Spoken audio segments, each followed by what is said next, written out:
Rain tapped against the window of Willow Creek Middle School. 12-year-old Alex Thompson sat at his desk, doodling tiny wings on his notebook. Mrs. Harper smiled at the class. "Alex, why don't you tell us about your weekend?" Alex grinned. "I read a book about magic." The class laughed. He felt something warm in his chest. Not magic, but the feeling that maybe, just maybe, he could be anyone if he wanted. At night, in his bedroom, Alex stared at his reflection. His eyes glowed for a second, silver, then gone. He whispered, "I'm a bird now." Suddenly feathers sprouted, a wing of his own, and he flew around the room, laughing until he crashed into the ceiling. He shifted back, breathless. "But birds can't talk. I'm just different." He thought of his parents' worried looks when he disappeared for hours. They never asked why.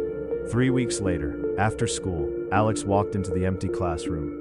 He pulled out a small silver locket from his backpack, his father's old one.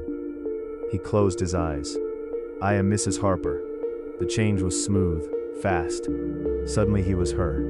Red hair, glasses, soft voice. He smiled in the mirror of the window.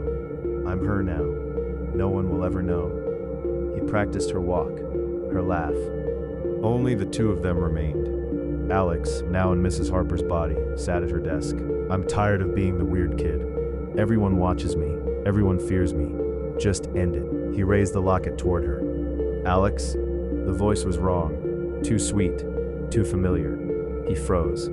The locket shook. In the window, the reflection was wrong. It wasn't Mrs. Harper's face. It was his own, but older, sharper, wearing a leather jacket.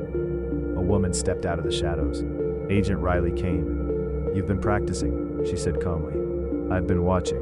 Alex lunged toward her with the locket. Riley caught his wrist with iron strength.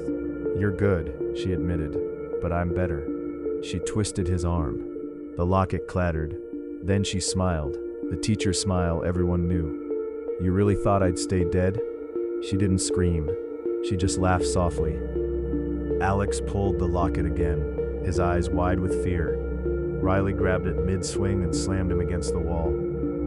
"Listen, kid, I'm not the teacher. I'm the hunter. The Shadow Council sent me to find you. Your parents begged me to protect you. I waited, because I thought you might still have a chance." Alex's eyes filled with tears. "Then why did you lie to everyone?" "Because some lies keep the world safe." She pulled out a silver chain. "This will bind your power.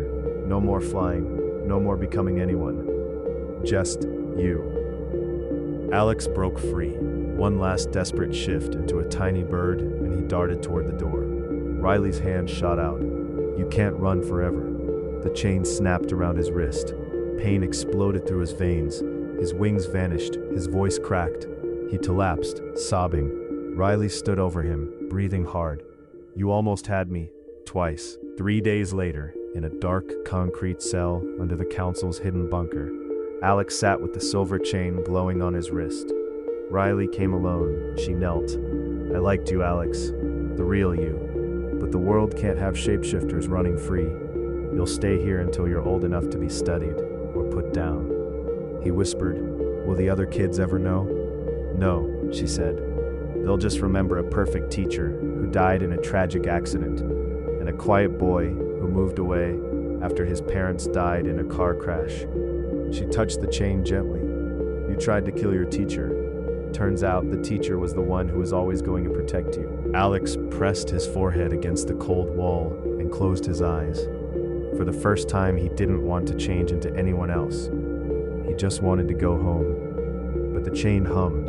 Silver light pulsed once, twice, 3 times. Far away in the night sky, something new began to stir. A new shapeshifter child with glowing silver eyes. The council would come for them both. Riley watched from the rooftop, wind in her hair. She whispered to the empty street below, "Good luck, kid. You'll need it." Thanks for watching. Do subscribe for more videos and stories.